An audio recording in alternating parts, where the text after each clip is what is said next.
These are probably some of my favorite trail and enduro pedals from Crank Brothers. And even then, I think these are probably still my favorite bike park pedals. These are the Crank Brothers Mallet E long spindle clipless pedals.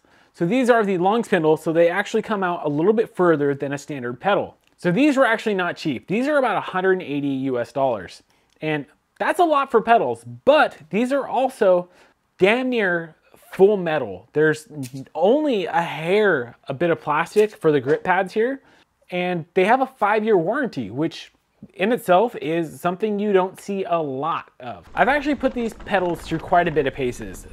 These were my go-to pedals for the longest time. I really liked these pedals.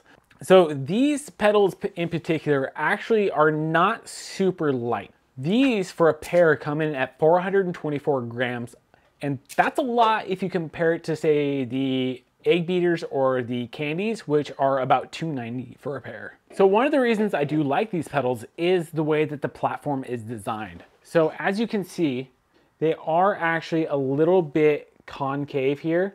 And what that's gonna do is it's gonna allow you to get in there and actually grip in very nicely. So for instance, here are my trusty Crank Brother Mallet.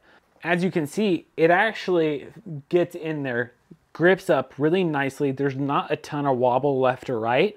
They do have these extra, almost like flat pedal pins here that are gonna help dig into the shoe to give you that extra grip. You do have the interchangeable grip pads right here, which I can't say that I've ever messed with. These do look to be replaceable. I haven't had to replace them, but I would imagine that it's the same ones for the stamp pedals. I have found out of all the Crank Brother pedals, these are probably some of the easiest to actually unclip out of. And I can't understand why, because you have so much more going on here than, say, the other ones. So riding with these pedals, I actually really do like the fact that the way your foot sits on here. There's a ton of grip. I don't feel like my foot's gonna unclip. I have a ton of support, which is really important because on a long, chunky downhill, if you don't have that support, you're gonna get hot spots on the bottom of your foot. And I know that from experience. You know, that can also come down to your shoe. So you should probably subscribe and check out my upcoming review of the Crank Brother Mallet shoes and why I like them.